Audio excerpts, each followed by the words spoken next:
That afternoon, when I saw my suitcase thrown on the sidewalk, with my underwear scattered among the garden stones, I felt the world stop. I still had the bandages on my chest.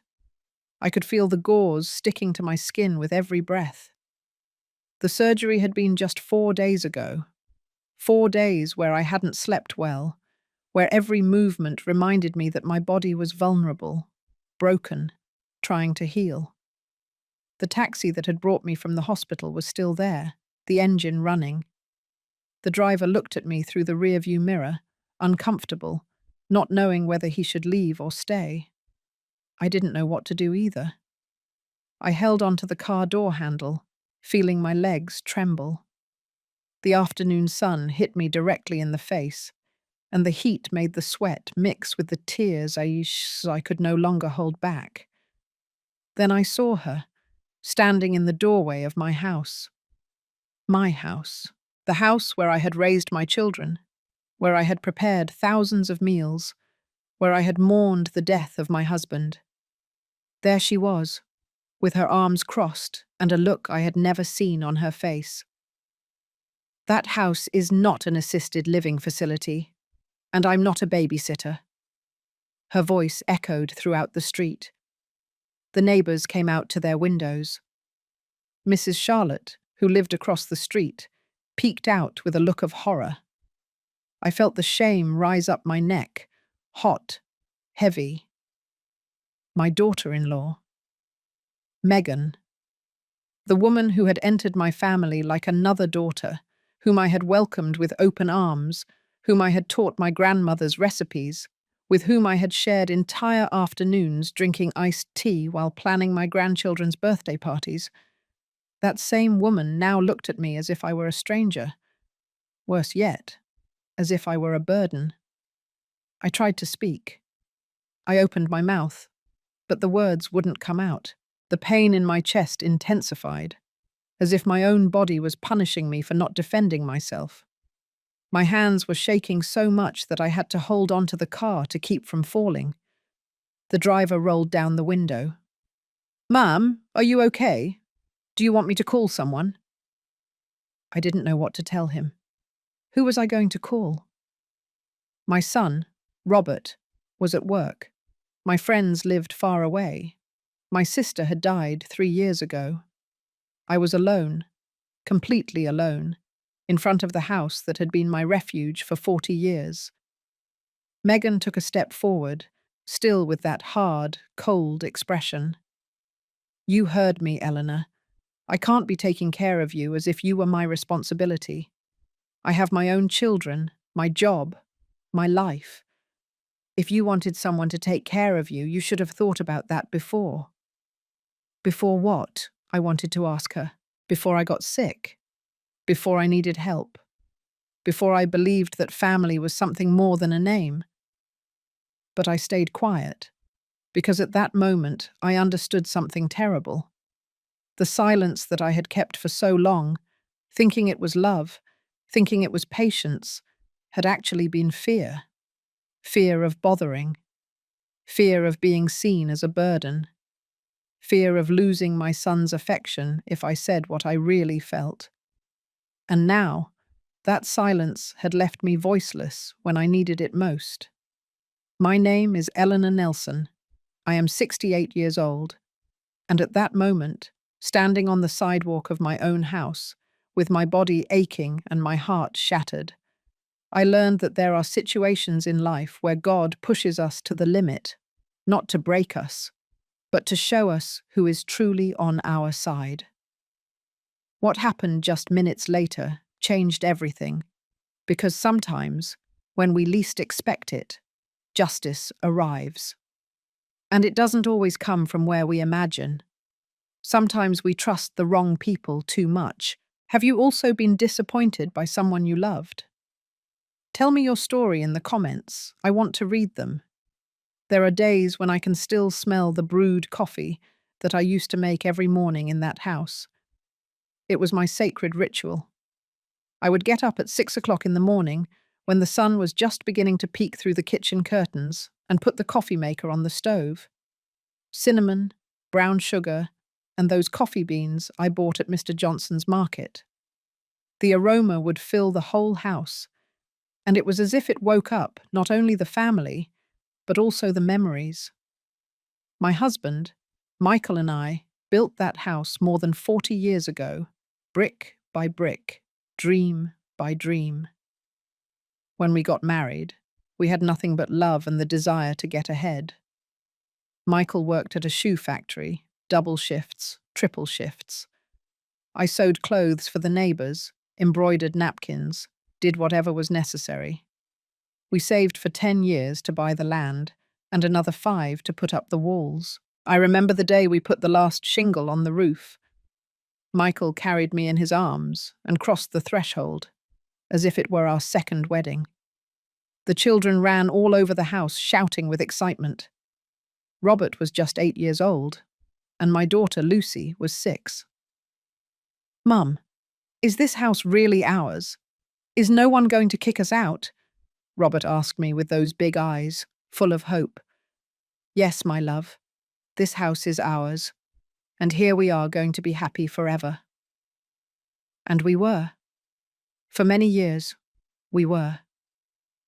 The house filled with life, the children's birthdays, the Christmas parties, Sunday afternoons with the whole family gathered in the backyard. Michael installed a brick grill in the garden, and every weekend we would barbecue meat while the kids played football. Lucy got married in that backyard. I still keep the photos. Her in her white dress, dancing with her dad under the lights we hung in the trees. When Michael died, 12 years ago, I felt like the house had lost its soul, but my children told me not to worry, that they would always be with me. Robert, my eldest son, was already married to Megan. They had 2 young children, Sebastian and Valerie. They lived in a small apartment on the other side of the city, and one day Robert proposed something to me. "Mum, what if we move in with you? The house is big. There's room for everyone. That way you're not alone, and we can save for the future." I accepted without thinking twice. The idea of having my grandchildren running through those same halls where I had raised their parents filled my heart. I thought it would be like before. Laughter, meals together, afternoons with coffee watching the children grow up. And at first it was like that. Megan helped me in the kitchen. I taught her how to make turkey and dressing the way my mum did, with the exact touch of cream and spices.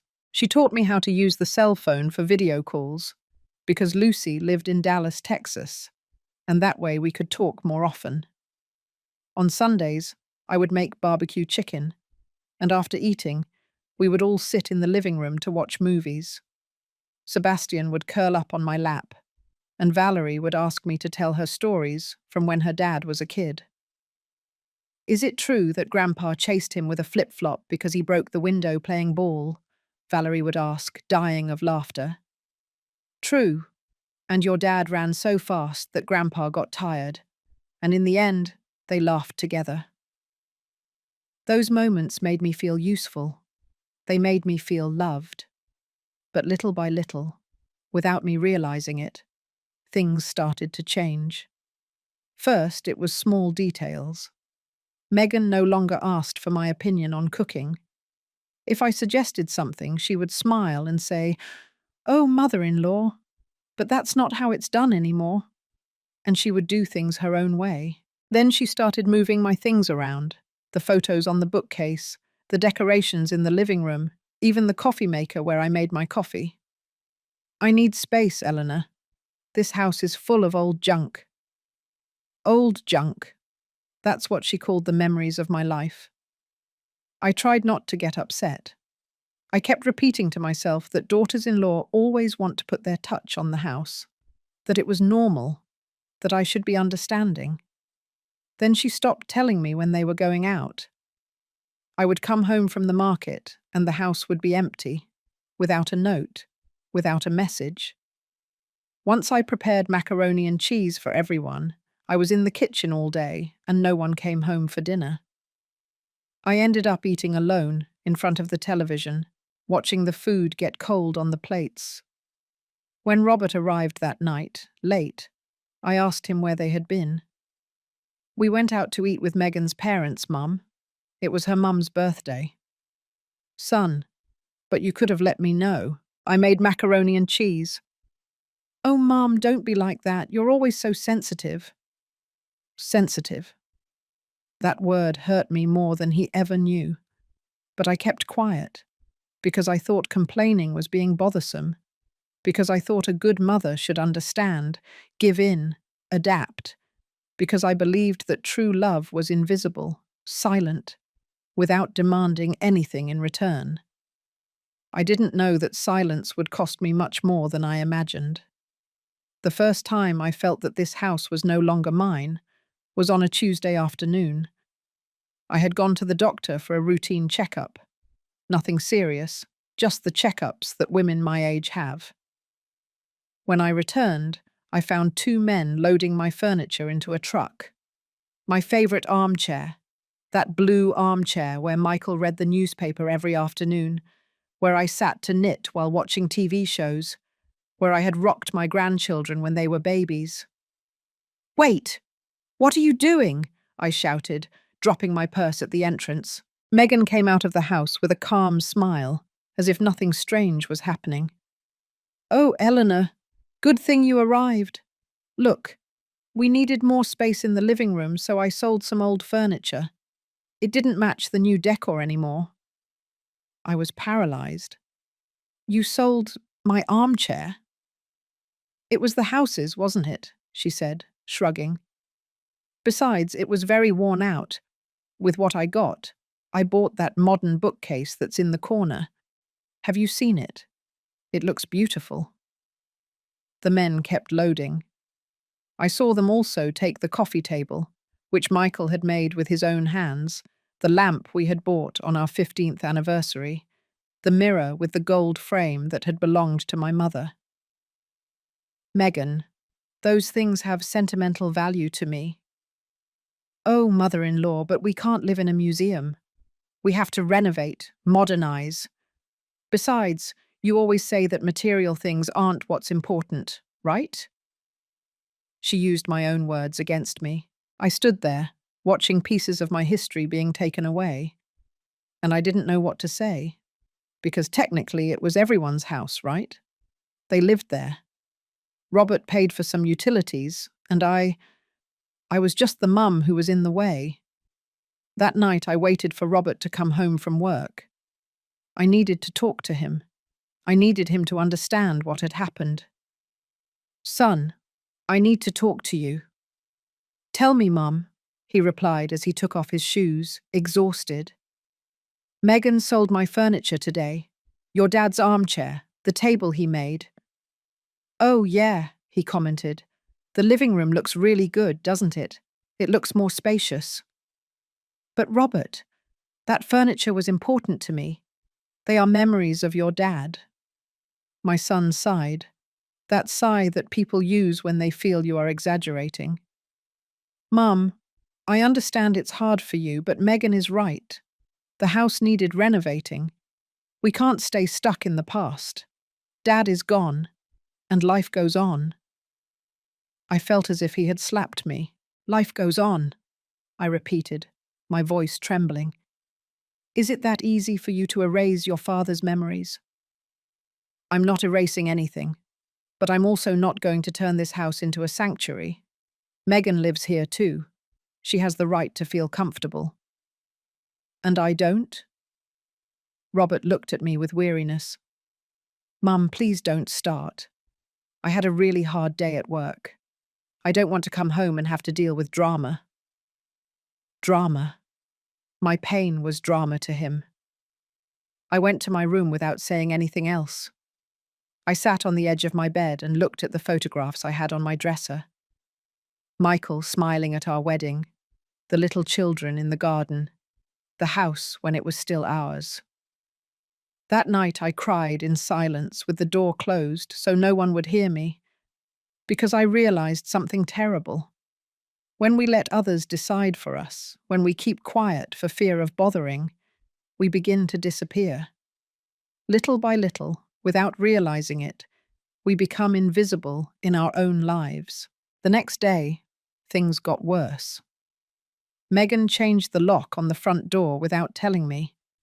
When I came home from the market, my key no longer worked. I had to ring the doorbell as if I were a visitor.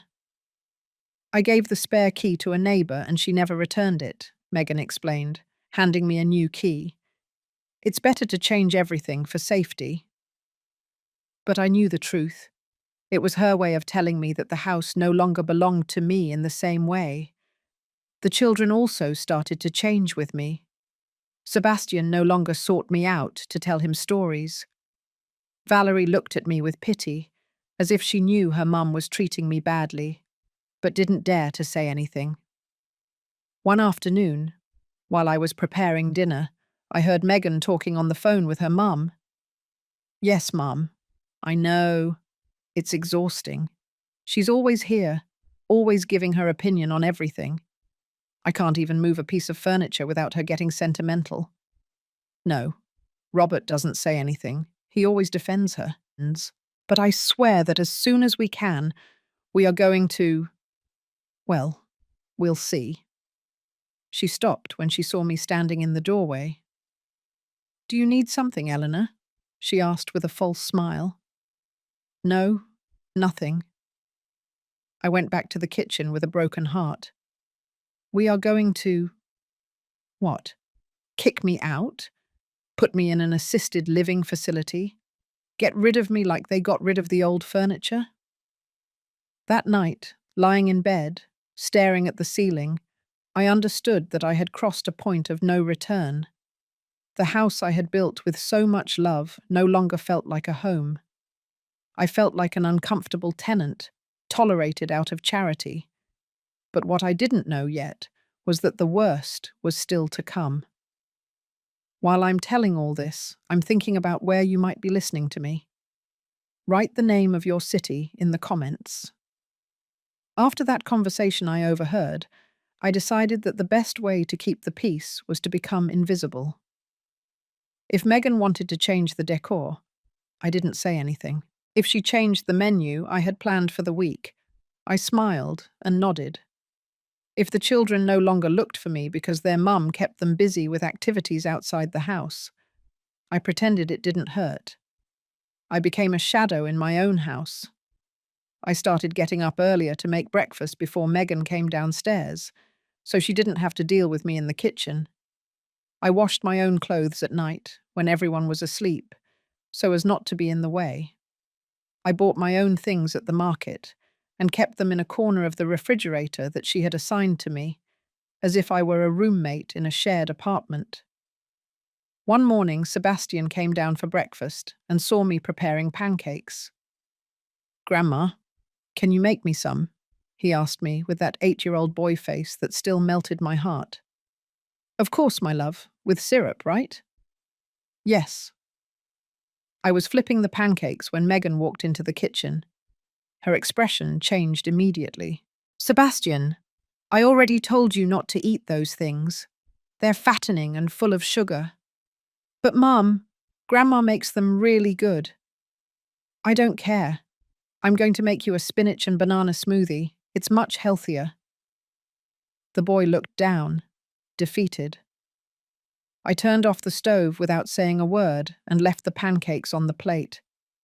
No one ate them. They ended up in the trash. Later that day, while cleaning my room, I heard voices in the living room. It was Megan talking to a friend who had come to visit her. "Yes, the truth is that living with your mother-in-law is a martyrdom. She's always there, always getting involved where she's not wanted.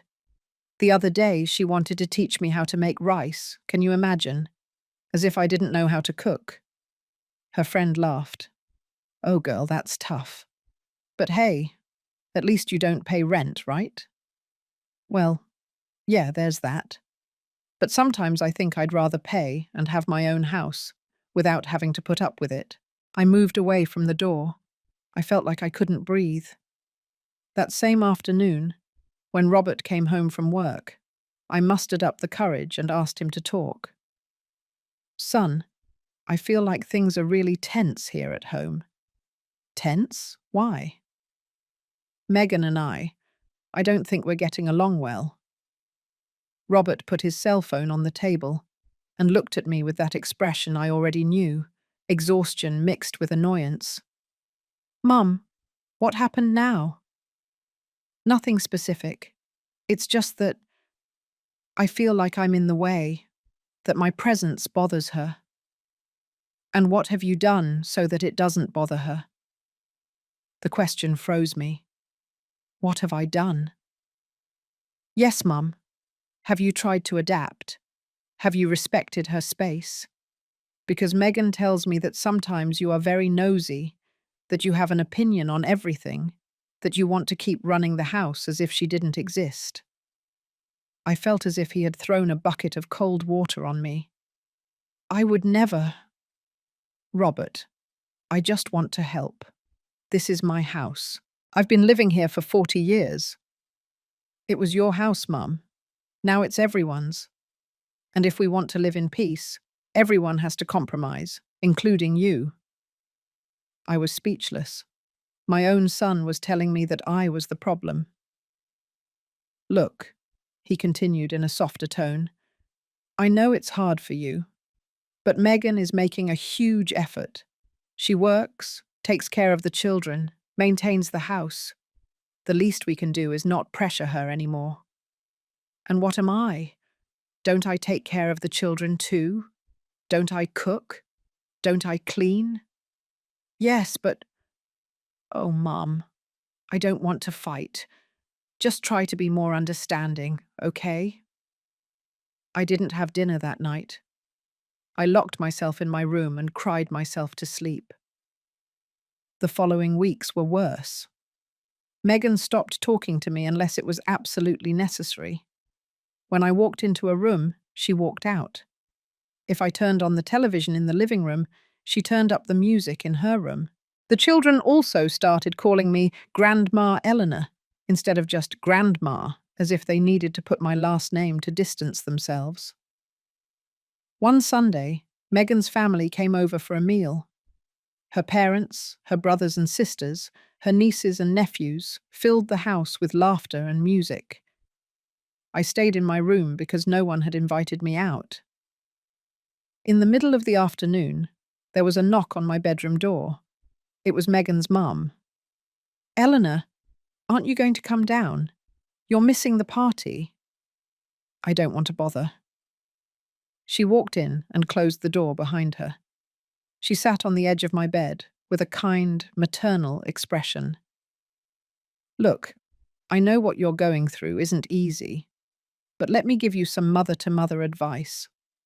Sometimes, we mothers cling too much to our children, and when they form their own families, we have to learn to let go. I'm not clinging to my son. I just want to live in peace in my own house. I know. But think about Megan. She also needs to feel that this house is hers, that she can make decisions without someone questioning her all the time. I don't question her. Eleanor, with all due respect, yes, you do. Megan tells me, and I understand that it's not your intention, but sometimes your presence is heavy. That word. Heavy.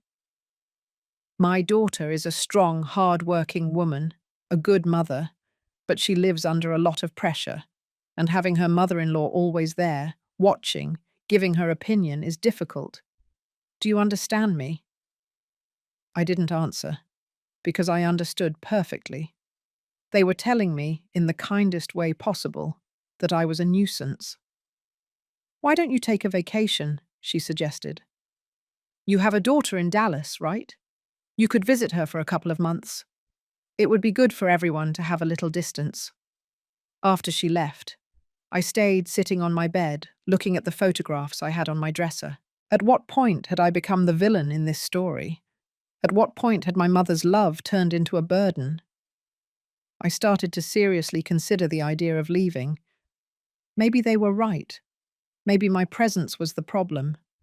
Maybe if I disappeared, everyone would be happier. I called my daughter Lucy that night. "Mum, what's wrong? You never call me so late." "Honey, I need to ask you something. Do you think I could come visit you? Stay with you for a while?" There was a long silence. "Mum, you know I would love to, but I'm at a very complicated time.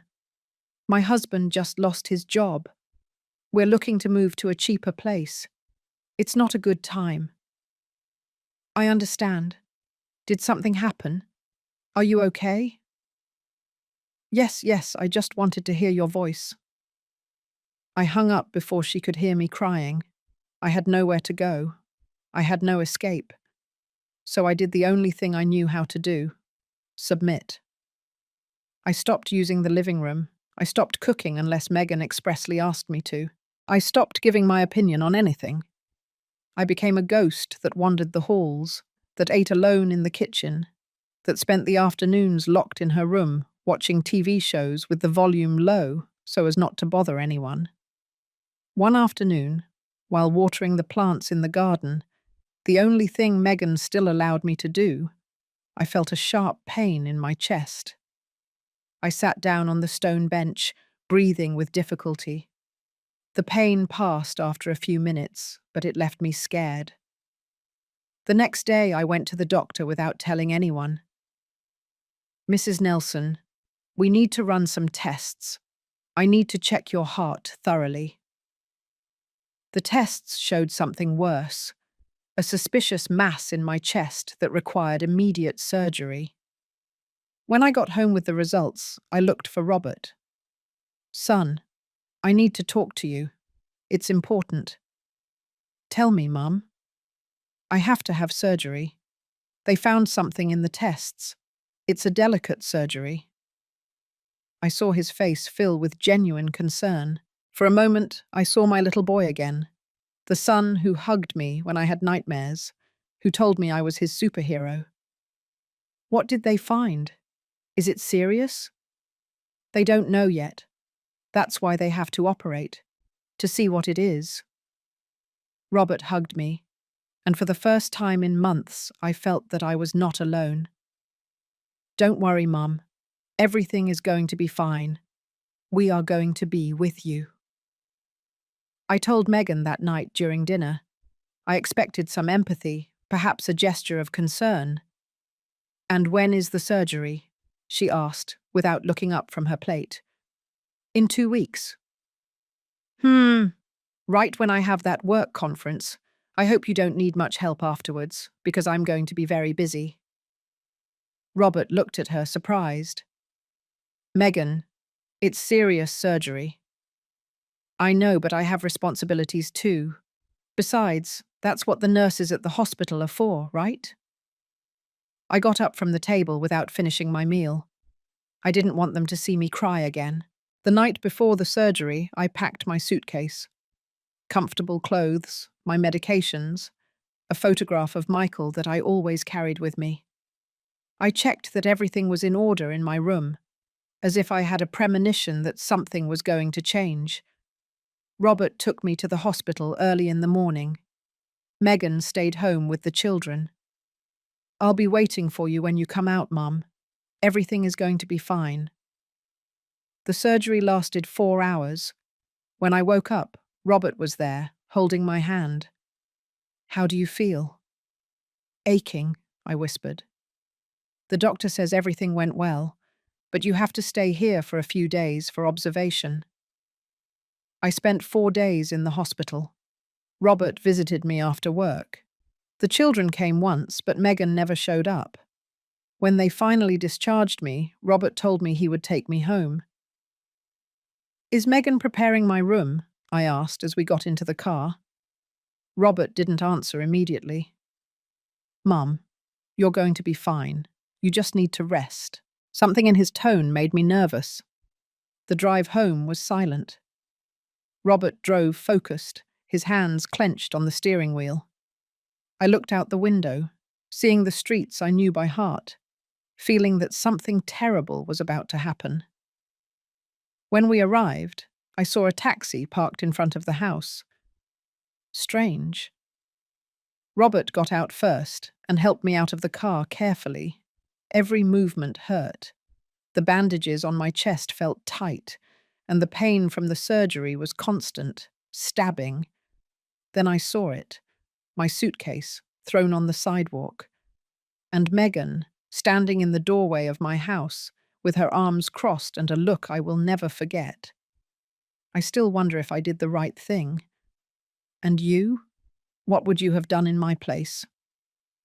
The taxi that had brought me from the hospital was still there, the engine running. The driver looked at me through the rearview mirror, confused, waiting to see what would happen. Robert was paralyzed when he saw the suitcase on the sidewalk. I saw his face go from surprise to confusion, and then to something I couldn't decipher. "Megan," he said in a trembling voice. "What is this?"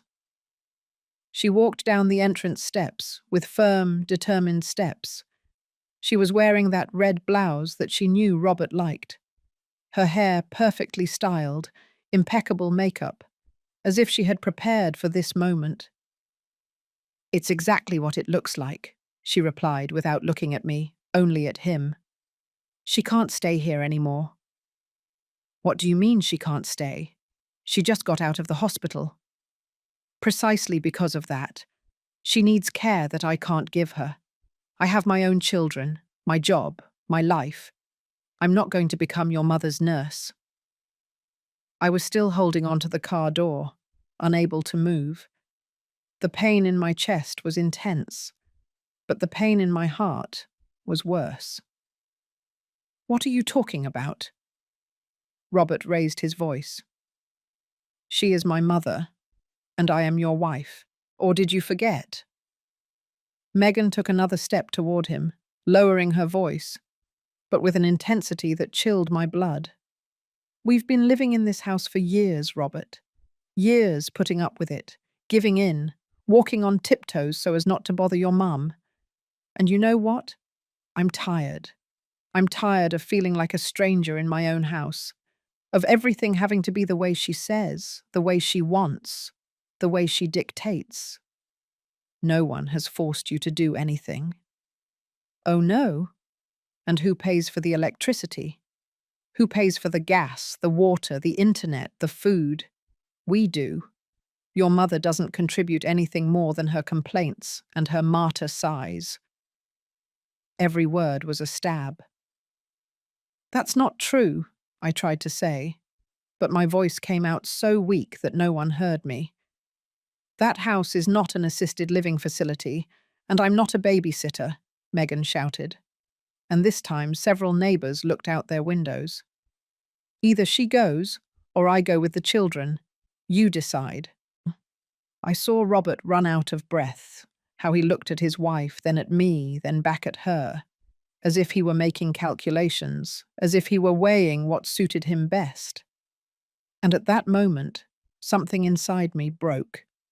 It wasn't the suitcase thrown on the sidewalk. It wasn't Megan's cruel words. It was seeing my son hesitate, seeing in his eyes that he was genuinely considering the possibility of choosing her over me. The taxi driver rolled down the window. "Ma'am, are you okay? Do I need to call someone?" I couldn't answer him. I held onto the car because I felt like I was going to faint. The bandages were burning, my chest was throbbing, and the whole world was spinning. Then I heard the engine of another car. Robert heard it too, his work car, which he had left parked further ahead. Someone had moved it. But he didn't have time to react because at that moment, something happened that none of us expected. Sebastian, my grandson, came out of the house.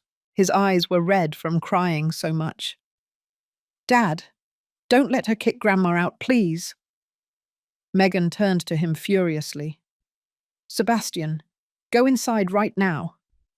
"No, you're mean. I heard everything you said on the phone." The world stopped. Robert looked at his son, then at his wife. "What did you say on the phone?" he asked in a dangerously calm voice. Megan paled. "Nothing. The boy is confused. Liar, Sebastian shouted.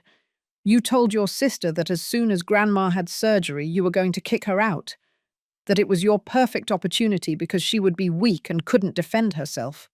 I heard everything. I felt as if someone had ripped my heart out of my chest. You planned this? Robert whispered. You waited until she was sick to… Oh, please, don't be dramatic. Someone had to make the decision you were never going to make. We've been living uncomfortably because of her for years. She's my mother. And I'm your wife. How many times do I have to tell you? How long are you going to be tied to your mum's apron strings? Valerie also came out of the house, crying and clung to her dad's legs.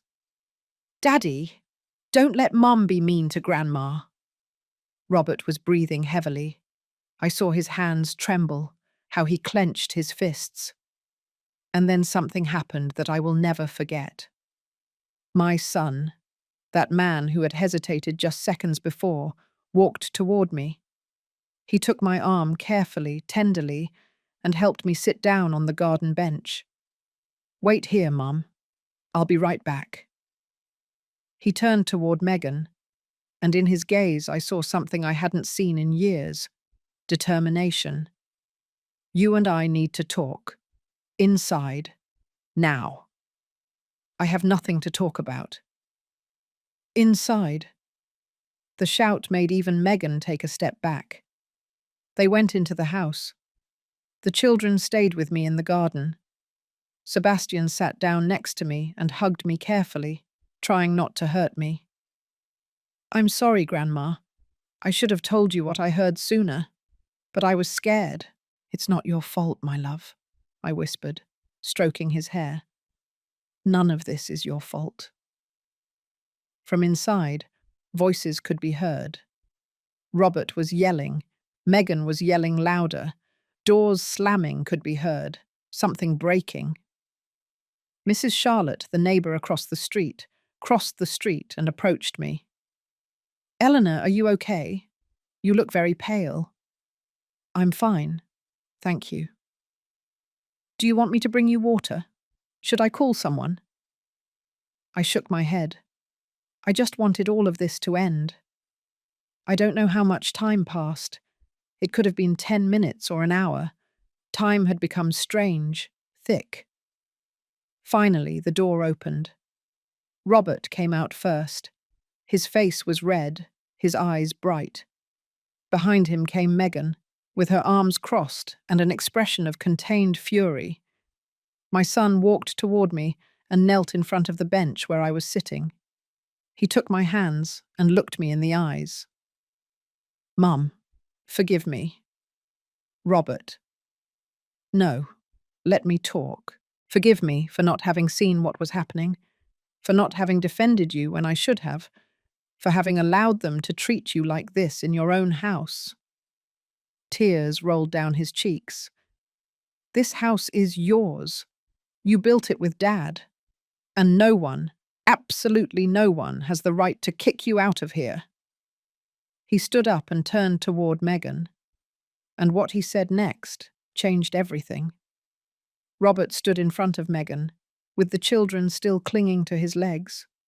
I was still sitting on the bench, supported by Mrs. Charlotte, who had insisted on staying with me.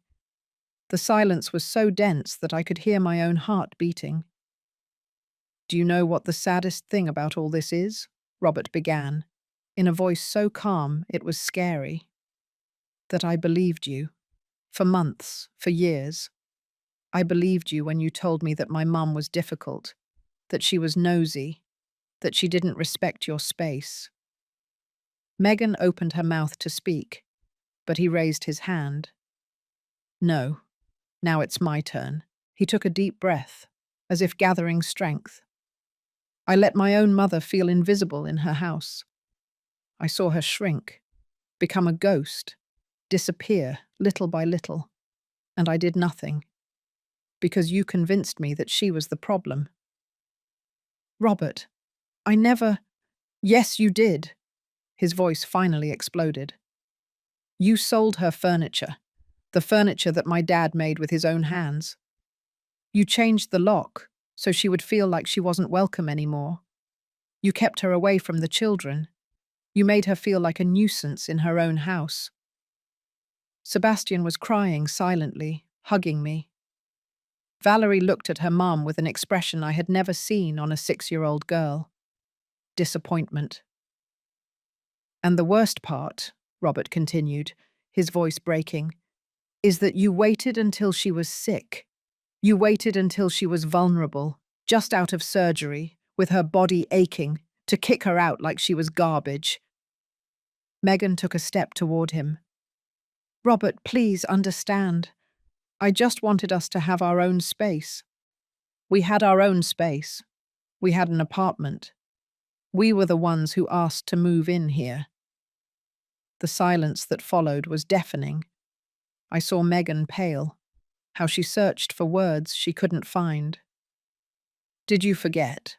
Robert asked, with bitterness in every word. When Sebastian was 2 years old and you lost your job, when we couldn't pay the rent and were about to end up on the street, who opened the doors of her house to us without asking for anything in return? Megan looked down. My mum. She told us, this house is big. There's room for everyone. Come until you get back on your feet. And we accepted. But we didn't just accept her roof, did we? Little by little, you started taking control of everything, as if the house were yours. Robert walked toward me and extended his hand to help me stand up.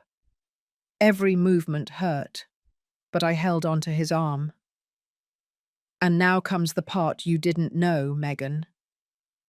There was something in his tone that made her look up, alert. This house is not everyone's. This house is not in my name.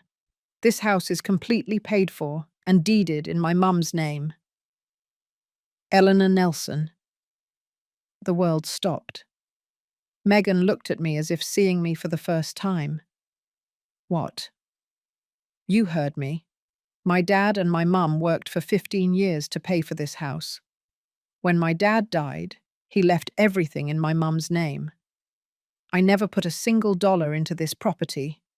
We live here because of her generosity, not by right. I saw Megan's legs tremble. She held onto the entrance railing. But you said the house belonged to the family. And it does, to the family. But the legal owner is my mother. Always has been. Robert looked at me tenderly. Forgive me, Mum. I should have said it from the beginning. I should have protected you. But I thought that if we pretended that everything belonged to everyone, there would be fewer conflicts. I was wrong. I gave power to someone who didn't deserve it. Megan was paralyzed. I saw her brain process the information, how she finally understood that her whole plan had collapsed. So, all this discussion is because it turns out to be her house. Her voice sounded small, scared. No, Robert replied firmly. This discussion is because you forgot something fundamental: human decency. He walked toward her, and Megan instinctively backed away. My mum just got out of surgery. She has an open chest, bandages, pain. She needs care. And you kicked her out. You threw her onto the street as if she were garbage. And you didn't do it because of lack of space. You didn't do it because you couldn't take care of her. You did it out of cruelty, out of resentment, because you wanted to show who was in charge here. Tears began to roll down Megan's face, but they weren't tears of repentance. They were tears of rage, of humiliation. And now what? She asked with a trembling voice. Are you going to kick me out? Robert took a deep breath. I'm not going to kick you out, because I'm not like you, but I'm going to make something very clear to you. He approached her until he was inches from her face. My mom stays in this house, in her house, and you have two options. Either you learn to treat her with the respect she deserves, or you leave. You decide. But if you choose to stay, Things are going to change. Radically. What do you mean by that? I mean that my mum is going to get her place back. She's going to be able to use the living room when she wants, cook when she wants, be with her grandchildren when she wants. She's going to stop hiding in her room as if she were an intruder. And you are going to treat her with dignity, with love, with gratitude, because that is what she deserves. Megan looked at him with disbelief. And what if I can't do that? Then pack your things and leave. But if you go alone. The children stay with me. You can't do that. Of course I can.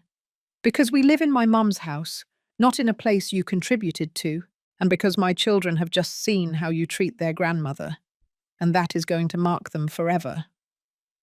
Sebastian held on to me tighter. I want to stay with Grandma and Dad, he said with a trembling voice. Valerie nodded. Me too.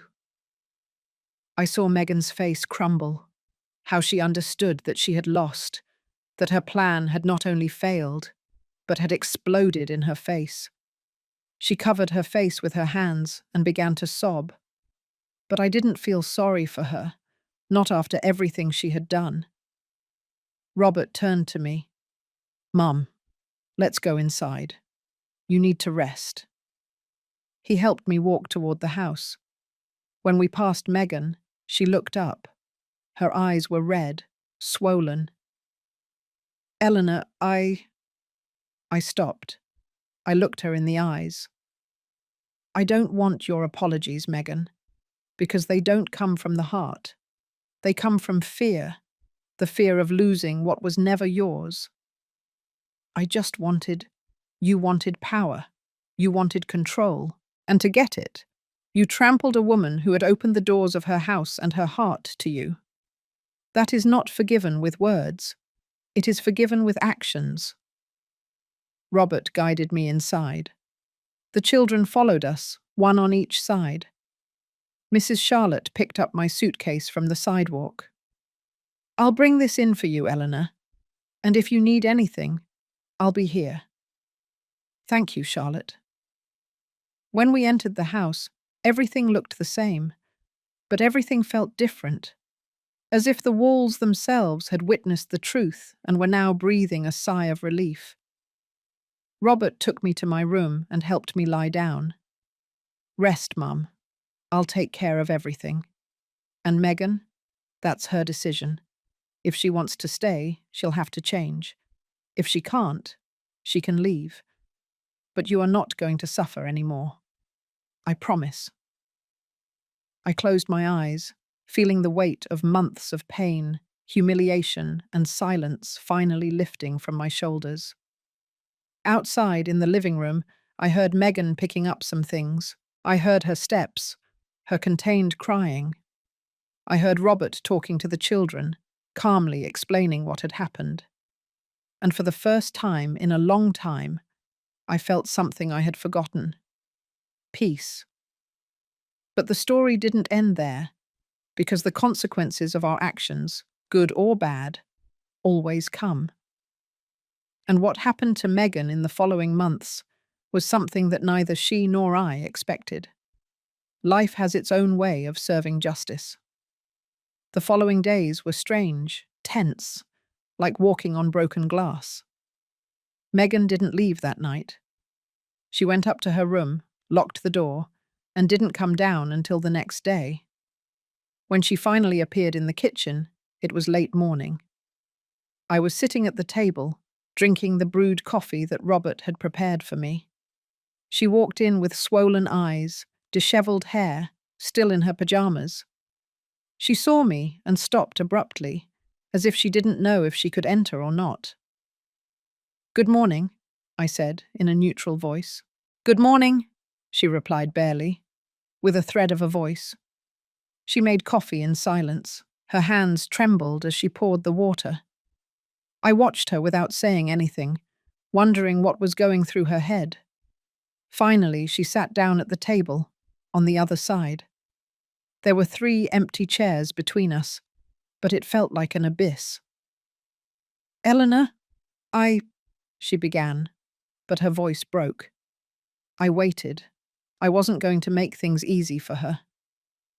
I'm not a bad person, she said, looking at her cup. I know what I did yesterday was horrible. I know I hurt you, but I need you to understand. I was also suffering. I raised an eyebrow. You were suffering? Yes, I know it doesn't look like it, but living in this house has been very difficult for me.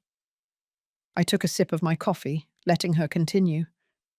When Robert suggested we move in here, I thought it would be temporary. A few months, a year at most. But time passed, and we were still here.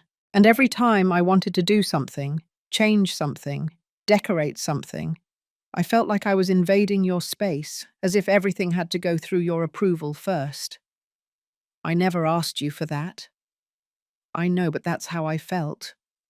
And instead of talking to you, instead of looking for a solution, I let the resentment grow. I let the frustration eat me up inside until I became someone I don't want to be. Her eyes filled with tears. Yesterday, when I saw my own children looking at me with that disappointment, when Sebastian called me mean, I saw myself for the first time, and I was terrified. The silence settled between us again. I don't expect you to forgive me, she continued. I don't deserve it.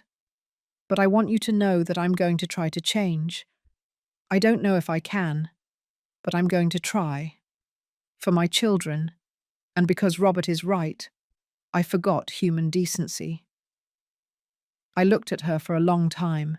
There was sincerity in her words, but there were also years of accumulated pain in my chest. Megan, I appreciate your honesty, really, but I can't tell you that everything is fine, because it's not. I can't simply forget months of humiliation, of feeling invisible in my own house, of crying alone in my room every night. She nodded, wiping away her tears. I understand, but I'm also not going to ask Robert to kick you out, because you are the mother of my grandchildren, and they need you. So if you really want to stay, you're going to have to prove it to me, not with words, but with actions. I will. I promise. I didn't answer. Promises were easy. Keeping them was the hard part. The next few days, Megan tried. She really tried. She asked me if I needed anything. She offered to help me change my bandages. She cooked and served me the plate without me having to ask. She let the children spend time with me without interfering. But there was something forced about everything, as if she were acting, playing a role, and I noticed it. The children noticed it too. One afternoon, Sebastian came to my room. Grandma, do you think Mum changed? I sat up in bed and made room for him to sit with me. I think your mum is trying to change, and that's something. But I feel like she's angry all the time, as if doing good things is hard for her. How wise my grandson was. At his 8 years old, he saw what adults pretended to ignore.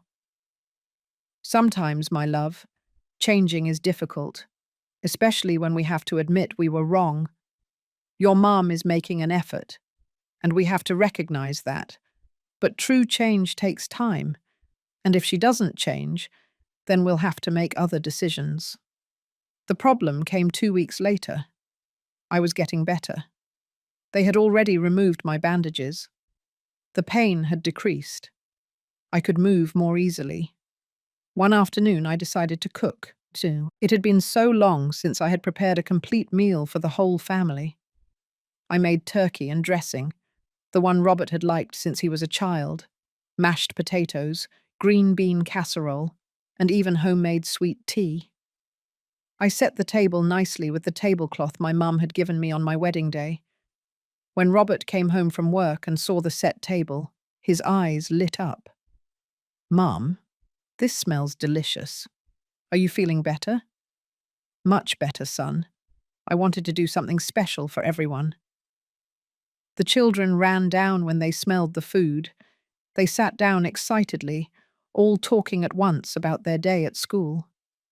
But when Megan came downstairs and saw the scene, her expression changed. She sat in silence, tense. She ate without looking up from her plate. When Robert tried to include her in the conversation, she responded with monosyllables. After dinner, while I was clearing the dishes, I heard her in the living room talking to Robert. "See, this is exactly what I was telling you. As soon as she recovers, she's already taking control of everything again. Megan, she just made dinner." "It's not just the dinner, Robert. It's the message. It's her saying, 'This is still my house, and I'm the one in charge here.'" "Are you serious? My mum makes a delicious meal for the whole family, and you interpret it as an attack. You don't understand. You don't understand what it feels like to live here, always in her shadow, always feeling less than." I moved away from the door. I didn't want to hear any more. That night, in my room, I understood something painful. Megan was not going to change, or at least, she couldn't change living here. The house constantly reminded her of her humiliation, her loss of control. And the more she tried to be kind, the more resentment she accumulated. It was like trying to stop the wind with your hands. The next morning, Megan knocked on my bedroom door. It was barely 7 o'clock in the morning. "Can I come in?" "Come in." She walked in with a cup of coffee in her hands. She held it out to me. "I made it the way you like it, with cinnamon." I took the cup, surprised. "Thank you." She sat on the edge of my bed, nervously playing with her hands. "Eleanor, I need to be honest with you. I've been thinking a lot, and I don't think I can do this." My heart tightened, but I didn't say anything. "It's not out of malice. I really want to be a better person. I really want to repair the damage I caused. But every time I walk down the stairs, every time I go into the kitchen, every time I see the children running toward you, I feel like I'm suffocating." Tears began to roll down her cheeks. "This house has too much history. Your history, Michael's, your children's. And I don't have a place here. I never did. I just didn't want to see it." "Megan." "No, let me finish. I'm going to ask Robert to look for another place. An apartment, a small house, whatever. But we need our own space, where I can be the mum, where I can set the rules, where I don't feel like I'm competing with a ghost." "You're not competing with anyone." "Yes, I am. I'm competing with the memory of a perfect family that existed before I arrived. And it's a competition I'm never going to win." She wiped her tears with the back of her hand. "But before I leave, I need to ask for your forgiveness. Truly. Not for staying here, not for not losing my family, but because it's the right thing to do. I treated you horribly, Eleanor. I made you feel invisible. I humiliated you. I hurt you. And when you were most vulnerable, I tried to throw you out onto the street. That is unforgivable." Her voice completely broke. "I am not the person I thought I was. And I need to get away from here to find myself again, to be the mother my children deserve." I remained silent for a long time, looking at that broken woman in front of me who had finally found some humility in her pain. "I appreciate the honesty," I finally said. "And you're right. I think the best thing for everyone is for you to have your own space. But Megan, promise me something." She looked at me with red eyes. "Don't let this resentment consume you. Don't let this experience embitter your life. Learn from this, grow from this, and be better." She nodded, sobbing. "I will try." She got up to leave, but stopped at the door. "Eleanor, there's something else you need to know." My heart raced. What is it? 2 months ago, I convinced Robert to take out a loan. I told him it was to remodel the house to make improvements, but the truth is, I wanted to use that money to buy you a spot in a retirement home. I thought that if I could convince him that it was the best thing for you, that you needed specialized care, he would accept. I felt as if I had been punched in the stomach. Did Robert know this? No. He thought the loan was to fix the kitchen, but I had already reserved a spot. I had already made the down payment. Everything was ready for when you left the hospital. The pieces finally fit together. That's why her plan had been so specific. That's why she had waited until I was sick. But when Sebastian found me out, when Robert found out about everything, the plan collapsed. Now we have a debt of $200,000 that we don't know how to pay. She covered her face with her hands. I destroyed everything. The peace of this house, my husband's trust, my children's respect. And to top it all off, I left us with a huge debt. I'm a mess. I didn't know what to say.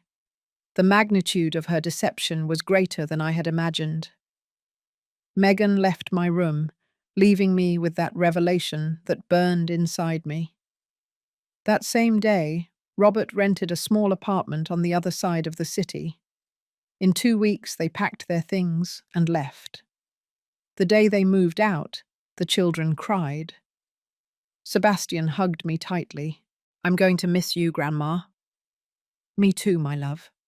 But we're going to see each other often, I promise. Valerie clung to my leg. Are you not going to make turkey and dressing for me anymore? Of course I will, every time you come to visit. Robert loaded the last box into the car. He came toward me with teary eyes. Mum, forgive me. For everything. It's already forgiven, son. I'm going to pay that debt. I don't know how, but I'm going to do it. And we're going to come visit you every weekend. Don't worry about that now. Worry about your family, about rebuilding what was broken. I hugged him, feeling him cry on my shoulder like when he was a child. When the car drove away, I stood in the doorway of my house. My house, empty again, silent again. But this time the silence was not one of fear, it was one of peace. I went in and closed the door behind me. The first days after they left were strange. The house was silent, but it wasn't the heavy silence from before, when I hid in my room so as not to bother anyone. It was a clean silence, like after a storm, as if the walls themselves were resting. I woke up the first morning in the empty house and went down to make my brewed coffee. As the water boiled, I looked at the kitchen. My kitchen, where I had taught my children how to make biscuits, where I had comforted Robert when his heart was first broken, where Michael and I had drunk coffee every morning for 40 years. For the first time in a long time, I didn't feel pain in remembering, only gratitude. The first weekends, Robert kept his promise. He came with the children every Saturday. He left them with me while he went to work extra hours to pay off the debt that Megan had left.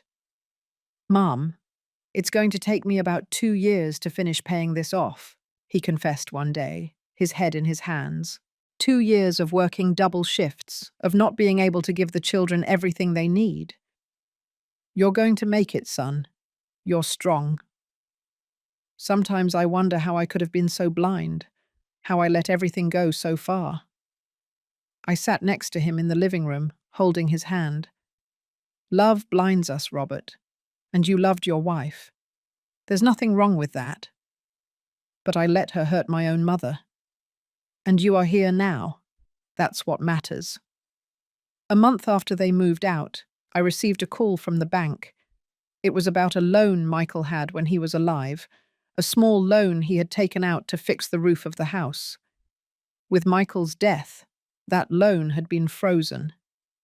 But now, after 12 years, The bank was offering to liquidate it with a significant discount, 70%, if I paid in cash. The total amount with the discount was almost exactly the same as the debt that Robert had to pay. I stared at the papers for hours. I had that money. I had saved it for years, dollar by dollar. It was my emergency fund, my security for when I really needed it. If I used it to help Robert, I would be left with very little. But something in my heart told me what I had to do. The next morning, I went to the bank in downtown Los Angeles. I paid off Michael's old loan and requested to speak with the manager who handled Robert's account. "Mrs. Nelson, how can I help you?" "I'm here to pay off my son, Robert Mendoza's debt." The manager looked at me surprised. "Ma'am, it's a considerable amount." "I know. I have the money." I made the full transfer, $200,000, practically all my savings. When I left the bank, I sat on the park bench across the street. I looked at the payment receipt in my hands and felt something I didn't expect. Lightness. It wasn't exactly happiness. It was something deeper. It was the peace of knowing that I had done the right thing, without expecting anything in return. I asked the manager not to tell Robert who had paid the debt, only that it had been forgiven due to a bank program. I didn't want my son to feel that he owed me something. I wanted him to be free of that burden. That night, Robert came to my house almost running, his eyes full of tears. "Mum, you won't believe it. The bank forgave my debt. They said I qualified for a support program. I don't owe anything anymore." I hugged him, feeling him tremble with relief. "What a blessing, son. What a blessing." "It's a miracle, Mum. A miracle. Now I'm going to be able to give the children what they need. I'm going to be able to save for our own house. I'm so glad, Robert. You deserve it." I never told him the truth. And I never will. Because I learned something during these months of pain. True love doesn't need witnesses. It doesn't need recognition. It is given in silence, like the water that flows under the earth, feeding the roots without anyone seeing it. The weeks passed. My life found a new rhythm. The children continued to come every weekend. I taught them how to cook, told them stories, filled them with love. Sebastian helped me in the garden. Valerie taught me songs she learned at school. Mrs. Charlotte, my neighbor, started coming over for coffee in the afternoons. Mrs. Lopez from the corner and Mrs. Miller, who lived 2 houses down, also came. My living room filled with the laughter of women my age, sharing stories, recipes, advice. "Eleanor, you look different," Mrs. Charlotte told me one day, "like you're younger." "I feel different," I admitted, as if I had finally found my place again. "And Megan, have you heard anything about her?" I shook my head. "Robert doesn't talk much about her. I know they're still together, that they're trying to save their marriage, but it's not easy." "Do you think they'll make it?" "I don't know, but it's not my problem anymore. They have to find their own path." One afternoon, 3 months after they moved out, Megan appeared at my door. She was carrying a grocery bag in her hands. She looked haggard, with deep, dark circles under her eyes, as if she hadn't slept in weeks. "Eleanor, can I come in?" I hesitated for a moment, but finally opened the door. "Come in." We went into the kitchen. I poured her water. She sat down with the bag still in her hands, as if she didn't know what to do with it. "I brought some things. Some donuts. Fruit." "You didn't have to bring anything." "I know." The silence settled between us, but this time it wasn't an uncomfortable silence.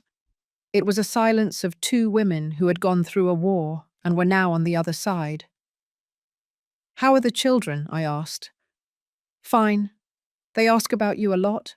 Sebastian says Grandma makes better turkey and dressing than I do." She tried to smile, but it didn't come out right. They are good children. Yes, they are. She took a sip of water with trembling hands. Eleanor, I came to tell you something, and I need you to listen to me until the end. I nodded. These months have been the most difficult of my life, not just because we moved or because money is tight, but because every day I look in the mirror and I see someone I don't want to be. Her eyes filled with tears. Robert looks at me differently. The children look at me differently. I look at myself differently.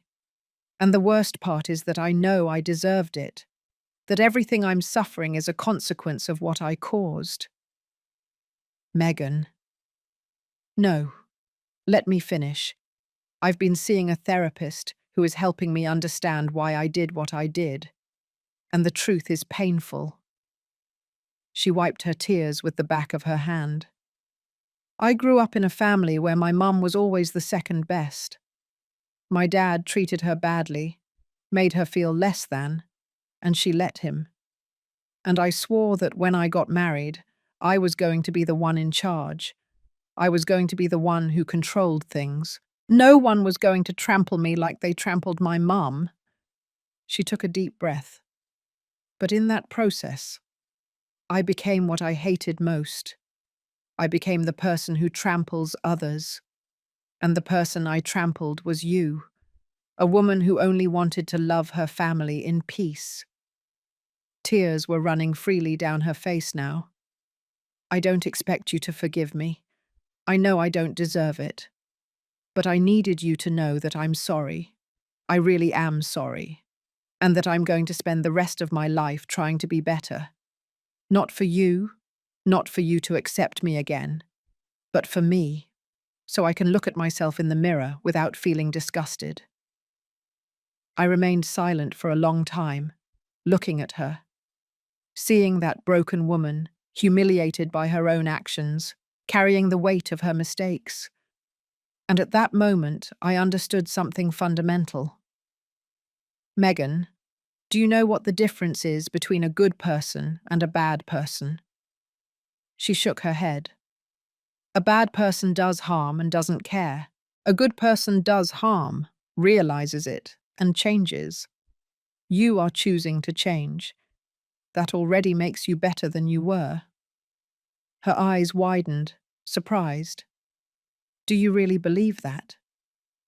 Yes, but real change takes time, and it's going to require you to be constant, to be humble, to accept that there will be difficult moments.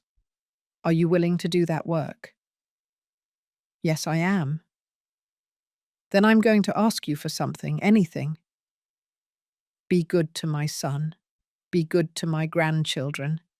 That is the only way you can truly compensate for the damage you did. Megan nodded, sobbing. I promise. She got up to leave. But before reaching the door, she turned around. Eleanor, one last thing. My heart raced. What is it? 2 months ago, Robert told me that the bank had forgiven his debt. I know those things don't just happen. I know it was you. My heart stopped. I don't know what you're talking about. Yes, you do. And I need you to know that that gesture broke me. After everything I did to you, you paid off our debt. Why? I looked her in the eyes. Because I didn't do it for you. I did it for my son and my grandchildren, so they could have a life without that burden. What you do with that second chance is your decision. Megan covered her mouth with her hand, trying to contain her crying. I'll never be able to repay you. You don't have to repay me anything. Just be better. That's all I ask. After she left, I sat in the kitchen, watching the sunset through the window. And for the first time in a long time, I felt completely at peace with who I was. Because I understood that true justice does not come from revenge. It does not come from seeing the person who hurt us suffer. True justice comes from doing the right thing, even when no one is watching. It comes from choosing love over resentment, generosity over bitterness. And that choice had set me free. That night, before sleeping, I looked at Michael's photograph on my dresser. "We did well, love," I whispered to him. "We raised a good son, and now he is going to raise good grandchildren. Our legacy continues." I turned off the light and fell asleep with a smile on my lips.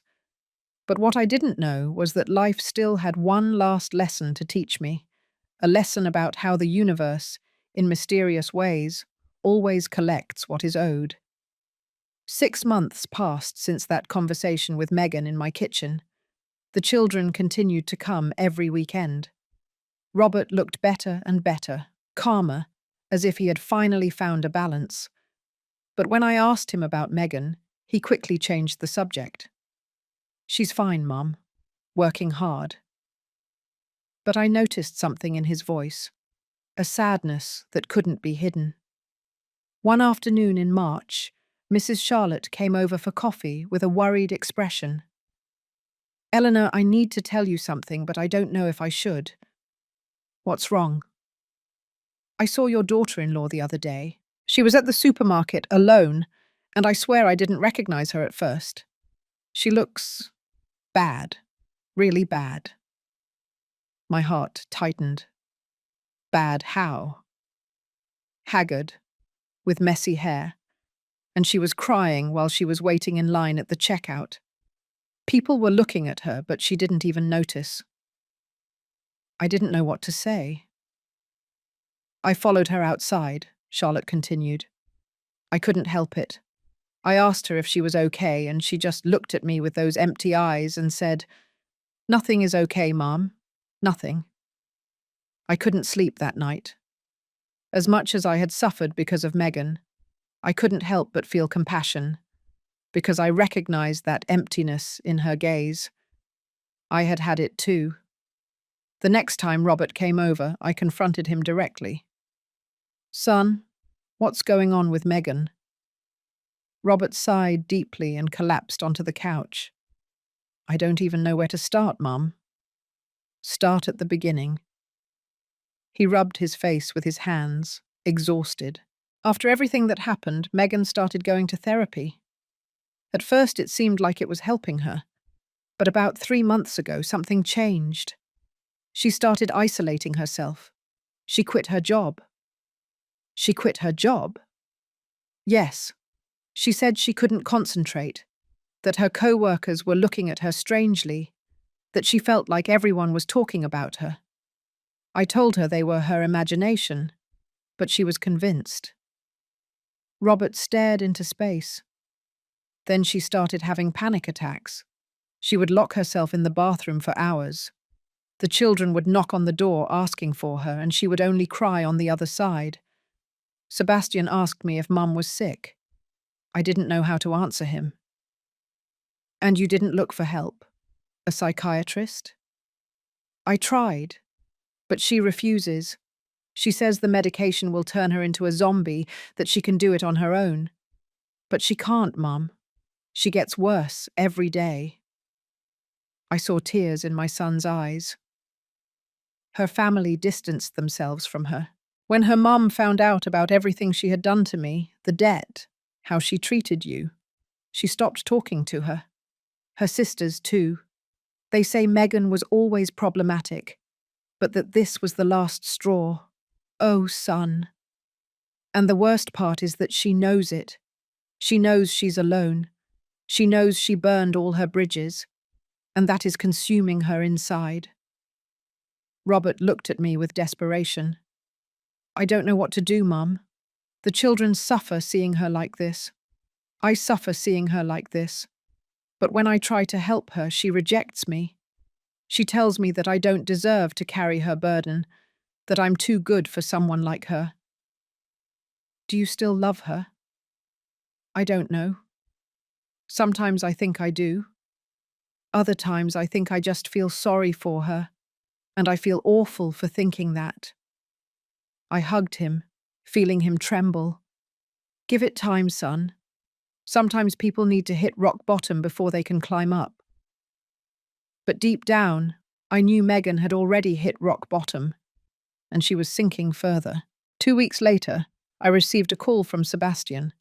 It was a Friday night. "Grandma, can you come over? Please. Mum is very sick." "What happened?" "She's locked in her room. She hasn't come out in 2 days. Dad is working and not answering his phone. I'm scared." "I'm on my way." I took a taxi and arrived at the apartment 20 minutes later. Sebastian opened the door for me, his eyes red from crying so much. Valerie was curled up on the couch, hugging a cushion. "She's in her room," Sebastian whispered. I walked down the hall and knocked on the door. "Megan, it's Eleanor. Can you open up for me?" Silence. "Megan, the children are scared. Please." I heard movement on the other side. Then the door slowly opened. What I saw broke my heart. Megan was on the floor, her back against the wall. Her hair was greasy, disheveled, her clothes wrinkled, dirty, and those eyes, those empty eyes that Mrs. Charlotte had described. I knelt in front of her. "Oh, honey, don't call me honey," she whispered in a broken voice. "I'm not your daughter. I'm the one who wanted to destroy you." "That's already in the past." "No, it's not in the past. It's never going to be in the past. Because every time I look in the mirror, I see a monster. I see someone who was capable of throwing a sick woman onto the street. How do I live with that, Eleanor? How?" Tears were streaming down her face, but she didn't even wipe them away. "My own mother won't talk to me. My sisters blocked me from their phones. At work, before I quit, I heard my co-workers talking about me. They said I was a snake, that how could I have treated my mother-in-law like that? And they were right. Megan, don't defend me. Please, I don't deserve it." She hugged her knees, making herself small. "Robert pretends that everything is fine, but I know he's thinking about leaving me. Sometimes I see him looking at me with an expression that terrifies me, as if he no longer recognizes me, as if he is wondering who he married. He loves you. He pities me, which is not the same thing." She was silent for a few seconds. "And the children? God, the children look at me differently. Before I was their hero. Now I don't know what I am. Sebastian asked me the other day if I was mean. Do you know what it feels like for your own son to ask you if you're mean?" She covered her face with her hands, sobbing. "I once called you a burden. I treated you like you were a nuisance. And now I'm the burden. I'm the nuisance. Life has a very cruel sense of humor." I sat next to her on the floor, leaning against the wall. "Do you know what the worst part of all this is?" she continued. "That I can't blame anyone but myself. I made those decisions. I planted those seeds. And now I'm eating the bitter fruit of what I sowed." We stayed like that, in silence, two women sitting on the floor of a dark room. Finally, I spoke. "Megan, look at me." She looked up. "Yes, life collects its debts. It always does. Not as punishment, but as balance. But do you know what else life does?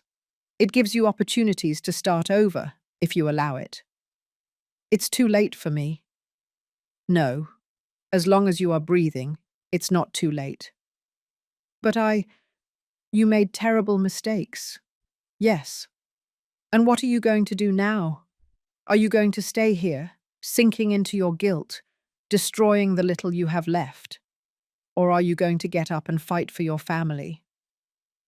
"I don't know if I can." "Of course you can. But you need professional help. Medication if necessary. constant therapy.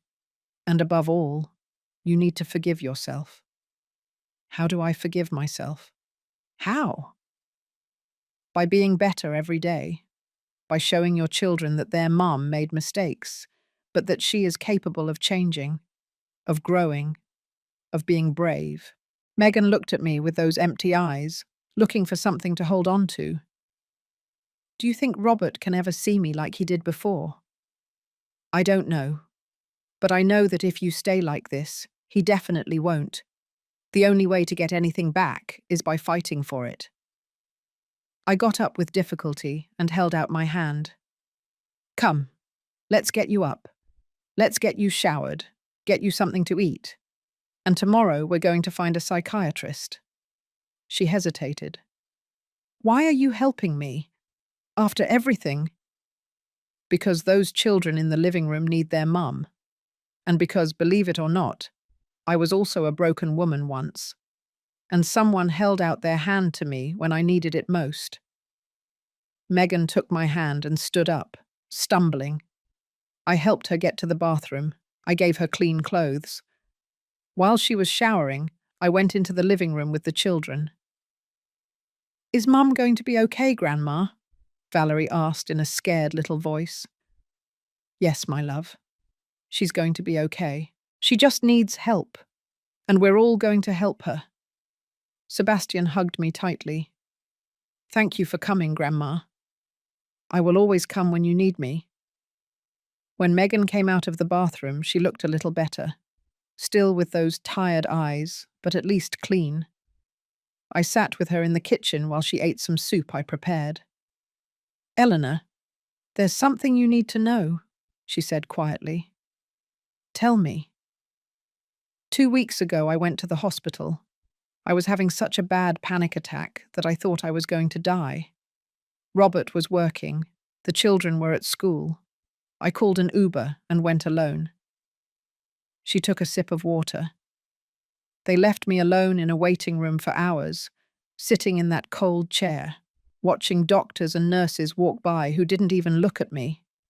And at that moment, I remembered you, when you left the hospital with your bandages, in pain, vulnerable, and I threw your suitcase onto the street. Her hands trembled. I was sitting there, feeling completely alone, completely invisible. And I understood.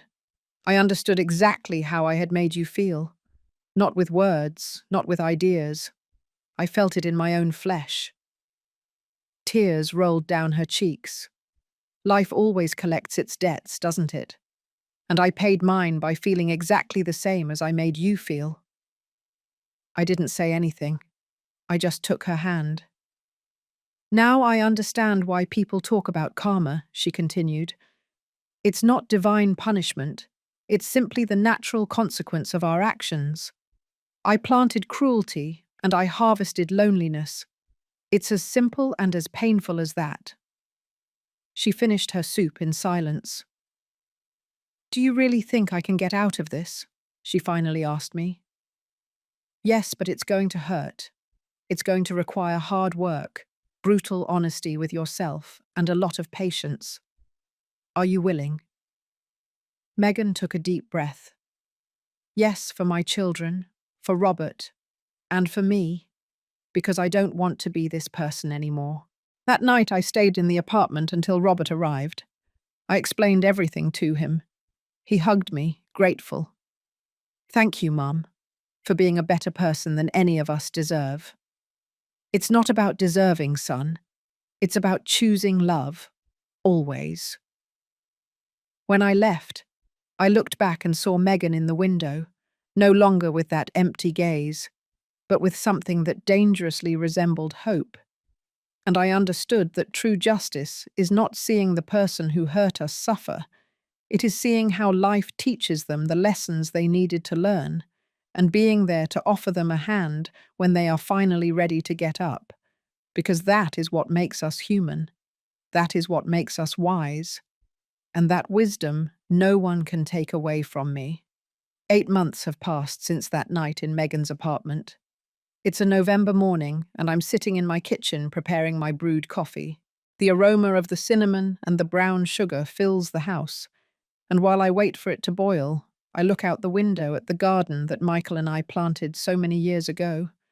The bougainvillea is blooming, purple, bright, full of life. I hear laughter outside. It's Sebastian and Valerie playing in the yard. It's Saturday, and like every weekend, they are here with me. But this time there is something different. Megan came too. She is sitting on the garden bench, watching her children play. She looks different. She is not the Megan from before, the one who always had everything under control, but she is not the broken woman I found on the floor of her room either. She is someone new, someone more real. She has been in treatment for 6 months, medication for anxiety, therapy twice a week, a support group on Thursdays. Robert tells me that some days are difficult, that she has relapses, but that she is fighting, that she is trying, and that is more than many people do. I pour 2 cups of coffee and go out to the garden. "Do you mind if I sit down?" I ask her. She looks up, surprised, and then smiles. A small smile, but genuine. "Of course not. It's your house." "It's our house," I correct her. "As long as you're here, it's yours too." We stayed in silence for a few minutes, watching the children chase butterflies among the flowers. "Thank you," Megan says suddenly, "for everything." "You don't have to thank me." "Yes, I do, because after everything I did to you, you were the one who saved me. Literally. Robert doesn't know what would have happened." She takes a sip of coffee. "And you didn't just come that night. You've been there every time I've fallen, every time I've had a crisis. When my own family turned their backs on me, you held out your hand. Everyone deserves a second chance. Some people don't give it, and you had every right not to give it to me." I look her in the eyes. "Megan, can I tell you something?" "Sure." "When Michael died, 12 years ago, I was left completely alone. My children had their own lives, my sister lived far away, my friends were busy with their own families, and I felt invisible, as if I no longer mattered." I take a sip of my coffee. "One night, I was so sad that I thought I couldn't go on. I called Robert, but he didn't answer. He was on his honeymoon with you, and I felt so guilty for bothering him, for existing, that I promised myself that I would never be a burden to anyone again." Megan looks at me with bright eyes. "From that day on, I started making myself small, disappearing, not asking for anything, not expecting anything. And when you all came to live here, I was so grateful not to be alone that I slowly let you take everything away from me, my space, my voice, my dignity, Eleanor. But you know what?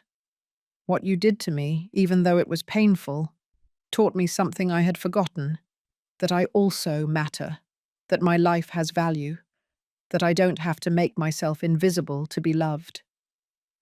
Tears stream down my cheeks. "So in a way, you gave me a gift. You forced me to remember who I am, to defend myself, to not accept less than what I deserve." Megan is openly crying now. "I can't believe you find something good in what I did to you." "I'm not saying what you did was right, but I'm saying that even from the most painful experiences, we can gain wisdom. And I gained a lot." Sebastian runs toward us. "Grandma, can I have some water?" "Of course, my love. It's in the refrigerator." When he leaves, Megan speaks. "I learned too.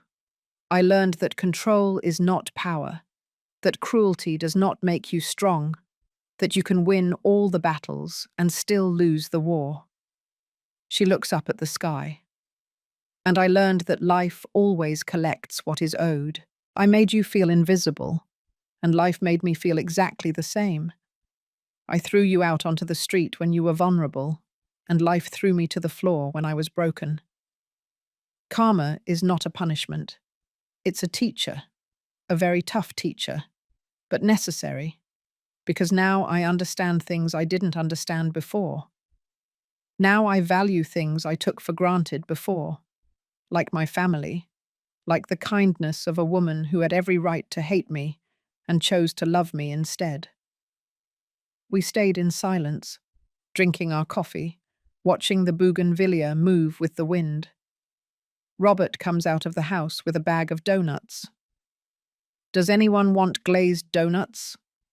The children shout excitedly and run toward him.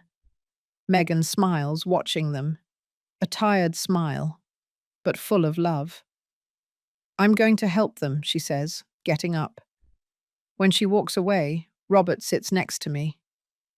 "How do you think she's doing, Mum?" "Better, much better. She still has bad days, but the good days are becoming more frequent. That's how healing is, son. It's not a straight line. It's a road with ups and downs." Robert hugs me. "Thank you for not giving up on her. On us. Family doesn't give up. Family grows together." Later, when everyone leaves, I am left alone in my house again. But this time the loneliness doesn't hurt. It feels like peace. I prepare another cup of coffee and sit on the couch in the living room. The blue armchair that I recovered a few months ago, when Megan helped me look for it. The person who had bought it was selling it, and between the three of us, Megan, Mrs. Charlotte, and I, we put together the money to bring it back. Now it's here, in its place, as if it had never left. I sit down and close my eyes, letting the memories flow. Michael, the young children, the laughter, the tears, the good years and the difficult ones, the illness, the loneliness, the humiliation, the pain, the justice, the forgiveness. Everything was part of the same path. And now, at my 68 years of age, I finally understand something that took me a lifetime to learn. We cannot control what others do to us. We cannot prevent life from hurting us. But we can control who we are in the midst of the pain. We can choose resentment or forgiveness. We can choose to make ourselves small or stand firm. We can choose revenge or healing. And I chose to heal not only myself, but also the person who hurt me. Because true strength is not in hitting back. It is in extending a hand when no one else would. That night, before sleeping, I write in my diary, something I hadn't done in years. "Dear diary, today I realized that my life was not perfect. I made mistakes. I kept quiet when I should have spoken. I made myself small when I should have stood tall, but I also did many things right. I loved with all my heart. I built a home. I raised good children. I forgave the unforgivable. I got up when I was knocked down, and now, at the end of this story, I can say with peace, it was worth it. Every tear, every pain, every difficult moment was worth it. Because they brought me here, to this place of wisdom and peace. If someone reads this someday, I want them to know. No matter how dark the night gets, there is always a sunrise waiting. No matter how far you fall, you can always get up. And no matter who hurts you, you can always choose to heal. That choice is yours. It will always be yours. With love, Eleanor. I close the diary and look at Michael's photograph on my dresser. We did it, love. In our own way. With stumbles and falls. But we did it. I turn off the light and fall asleep with a smile. Because I know that tomorrow I will get up again. I will make my brewed coffee. I will water my bougainvillea. I will wait for my grandchildren. And I will continue to live this life that cost me so much to recover. A life where I finally know my worth. A life where I am no longer afraid to take my place. A life that is completely, absolutely mine.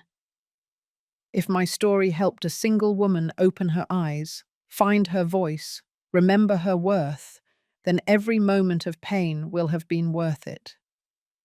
Thank you for listening to me until the end, for accompanying me on this journey from darkness to light.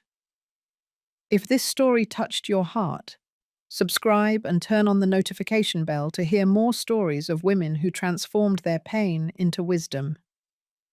Every day, a woman, a life lesson. Share this story with someone you love. Sometimes a story like this can change an entire day. It can remind someone that they are not alone, that they can get up, that they deserve dignity and respect. God bless you, and until next time.